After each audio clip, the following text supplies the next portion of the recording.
बातचीत की भाषा तो अब समझ नहीं रहा है बांग्लादेश। आरएसएस भी कह रहा है, सभी लोग कह रहे हैं एक सुर में। मैंने सबकी बातचीत बड़े ध्यान से सुनी है। मैं साफ तौर पे कह रहा हूँ कि बांग्लादेश जो है हमारा एक स्ट्रेटेजिकल एलाय है, हमारी सिक्योरिटी के साथ बहुत बड़ा उसका घनिष्ठ रिश्ता है। हमारे पास बड़े सारे ऑप्शंस हैं। Military option is completely ruled out. Military कोई कार्रवाई नहीं करनी चाहिए। हम उसकी इकोनॉमी को कम्प्लीटली रूइन कर सकते हैं। उसके बड़े पैमाने पर उसका ऑयल, गैस और बिजली हिंदुस्तान से जाती है। अगर हम ऑयल, गैस और बिजली देना बंद कर दें तो उसके घुटने टिक जाएंगे। केवल 1% लोग हैं जो इस माफी की दहशतगर्दी कर रहे हैं। 86 देश दुनिया के उसको कंडेम कर रहे हैं। यूनस जो है वो एक कठपुतली के तौर पर काम कर रहे हैं। वो कठपुतली को नचा कौन रहा है? अमेरिका की डीप स्टेट, चाइना और पाकिस्तान। और ये सारे के सारे इनके कंटिगुअस बॉर्डर्स नहीं है। अगर हिंदुस्तान इस माफी की कार्रवाई करता है तो एग्जैक्टली कुछ ही दिनों में इनके घुटने टिक जाएंगे और इनको अकल आ जाएगी। अगर आपको याद होगा, जब मालदीव में भी हिंदुस्तान के खिलाफ आवाज उठाई थी तो हमारे टूरिस्ट प्लेन जाना बंद हो गए थे। उनको साफ तौर पर नजर आया कि उनकी इकोनॉमी जो है बिल्कुल गिर रही है और हिंदुस्तान के साथ दुश्मनी उनको बहुत महंगी पड़ेगी। और तुरंत से एवरीथिंग टर्न अराउंड और उनके साथ तो आप कह रहे हैं इकोनॉमिक ब्लॉकेज जो है ये सबसे पहले जरूरी है। ये सबसे पहले इकोनॉमिक ब्लॉकेज है। मिलिट्री ऑप्शन बिल्कुल एब्सोल्युटली नो क्वेश्चन। आप पाकिस्तान हमेशा हमेशा के लिए उसको चीन की गोद में डाल दोगे, जो हिंदुस्तान के भावी फ्यूचर रिश्ते सिक्योरिटी के लिए बहुत ही ज्यादा नुकसानदेह होगा।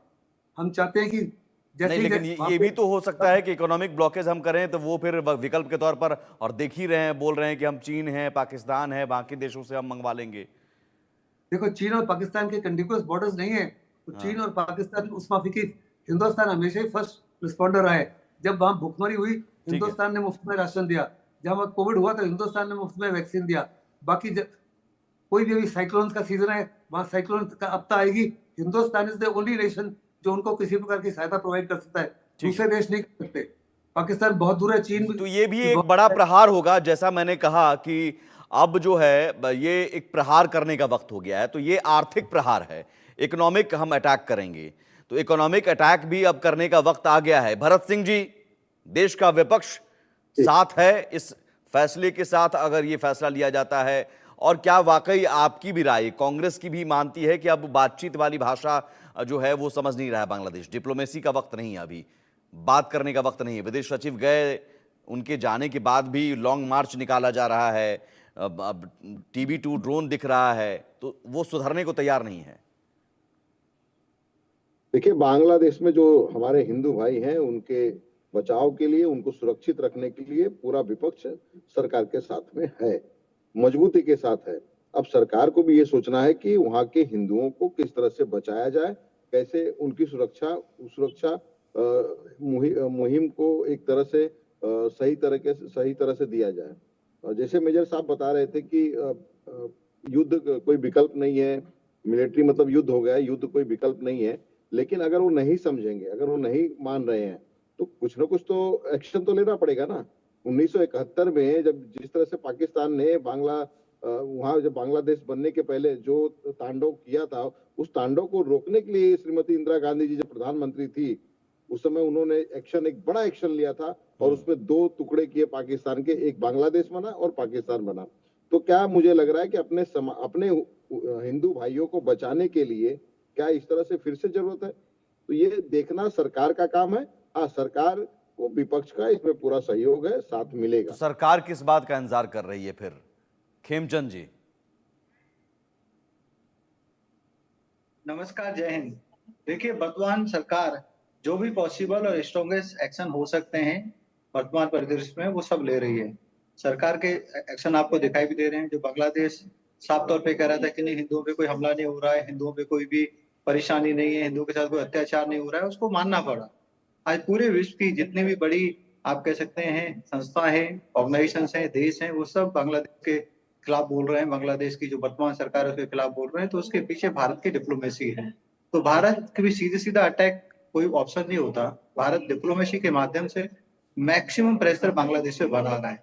और यह प्रॉब्लम बांग्लादेश की जनता के साथ नहीं है, प्रॉब्लम हार्डलाइनर्स के साथ है, जो कट्टरपंथी हैं, जो फंडामेंटलिस्ट हैं, उनके साथ है। तो फंडामेंटलिस्ट वहां पे इस समय सत्ता में है, तो उन फंडामेंटलिस्ट पे दबाव बना के उनको ये महसूस कराना कि आप इस तरीके से जो माइनॉरिटी वहाँ पे हिंदू माइनॉरिटी के खिलाफ अत्याचार कर रहे हैं, वो चलेगा नहीं, क्योंकि उनके लिए लेकिन पूरा आपको विश्व क्या लगता है, जो कट्टरपंथी हैं, अगर ये हिंदुओं पर हमला उन्होंने करना शुरू किया, या फिर ये सारी चीजें, ये तो प्रॉपर प्लानिंग के साथ कहीं ना कहीं की जा रही है, और उन कट्टरपंथियों को शह दिया जा रहा है, शक्ति कहीं ना कहीं से मिल रही है। देखिए, आप कह रहे हैं कि ये डिप्लोमेसी से वो कट्टरपंथी झुक जाएंगे, दब जाएंगे? नहीं, क्यों नहीं झुकेंगे? अब वो सत्ता में है, उन्होंने वर्तमान सत्ता को तो हटा दिया। जब सत्ता में रहना है तो उनको सभी के साथ संबंध रखने पड़ेंगे, उनको सर, आप भारत के साथ भी संबंध कट्टरपंथी जो रखने है वो पड़ेंगे। बात की भाषा समझते हैं क्या? आप ये मानते हैं पाकिस्तान से तो आप नहीं, मेरा पाकिस्तान से तो हमने इतने सालों से डील किया, वो क्या कौन सी भाषा समझते हैं पाकिस्तान के जो पाकिस्तान का क्या हाल कट्टरपंथी कर हैं? दिया आज भारत ने? पाकिस्तान आज कटोरा लेके पूरे विश्व के सामने घूम रहा है। एग्जैक्टली, तो पाकिस्तान आप के आपके सामने यहाँ पर जो सीनियर डिफेंस एक्सपर्ट भी कह रहे हैं कि अब इकोनॉमिक ब्लॉकेज का वक्त आ गया है, डिप्लोमेसी का वक्त नहीं है। देखिए, मैं आपको जो कह रहा हूँ, हाँ, क्योंकि ये बहुत सिंसियर और बहुत ही सीरियस मैटर है। हमारा बांग्लादेश की जनता से कोई भी इस तरीके का क्लैश नहीं। वहाँ की जो सरकार थी, अभी 5-6 महीने पहले तक सरकार थी, वो भारत के साथ बहुत अच्छी दोस्ताना रिलेशन में थी। वहाँ की जनता दोस्ताना भाई रिलेशन में थी। खेमचंद जी, अब तो वहाँ पे जो कांग्रेस के नेता भी कह रहे हैं कि करिए एक्शन, हम आपके साथ हैं। नहीं, कांग्रेस के नेता ने जो बोला कि श्रीमती इंदिरा गांधी जी ने 2 टुकड़े किए, तो वहां पे हिंदुओं को क्या मिला? भारत को क्या मिला? भारत को करोड़ों वहां पे इलीगल इमिग्रेंट्स मिले। इलीगल जो घुसपैठी है या इलीगल बांग्लादेशी उस समय जो भारत में घुसे, वो कभी वापस नहीं हुए। क्या हिंदुओं के लिए उन्होंने कोई अलग से प्रोविजन लिया? नहीं लिया। कोई अलग से राइट्स लिए? नहीं लिए। सिर्फ और सिर्फ क्योंकि वो तोड़ना तो जरूरी था उस समय, नहीं तो भारत पे अटैक कर रहे थे। वो काम ठीक है, लेकिन उसके बाद हिंदुओं के लिए क्या किया? भारत के इंटरेस्ट में क्या किया? कुछ नहीं किया। 90,000 से ज्यादा सैनिक हमारे कब्जे में थे, सारे वापस कर दिए। इवन हमारे जो 100, 200, 500 सैनिक पाकिस्तान के कब्जे में थे, वो तक वापस नहीं लिए गए। तो भारत को कुछ नहीं मिला। बांग्लादेश हमने बनाया, बांग्लादेश में हमने सहयोग किया, बांग्लादेश अब उस एहसान को नहीं मान रहा है। तो वहां के जो कट्टरपंथी हैं, उनको सबक सिखाना है, और सबक सिखाने के लिए भारत ने इकोनॉमिक स्टेप्स भी लेने शुरू कर दिए हैं। वहां भी उनको प्रेशराइज करना शुरू कर दिया है। हमारे यहाँ ठीक है, से जल्दी से भरत जी जवाब, छोटा जवाब, ठीक है। हमारे यहाँ पे मेडिकल हेल्प के लिए वो लोग आते हैं, तो फर्क है। लेकिन हमें हाँ, तो वही तो मैं कह रहा हूं कि भाई दवाइयों के लिए ये जो रुहुल रिजवी हैं, रुहुल रिजवी जो भारतीय साड़ी जला रहे हैं और कह रहे हैं भारतीय सामान का बहिष्कार करो, जो बीएनपी के ज्वाइंट सेक्रेटरी हैं, उनके दिल में कहा जा रहा है स्टेंट जो लगा हुआ है वो स्टेंट भारतीय है। तो पहले तो इन दोहरे रवैये अपनाने वालों को, नौटंकी करने वालों को तो पहले अपना वो भारतीय स्टेंट जला दीजिए, तब जिंदा रह पाएंगे क्या?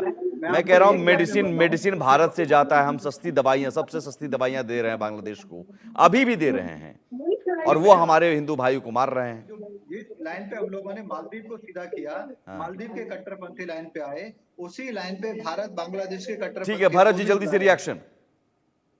देखिए, यहाँ भी भाजपा के नेता राजनीति करना शुरू कर दिए।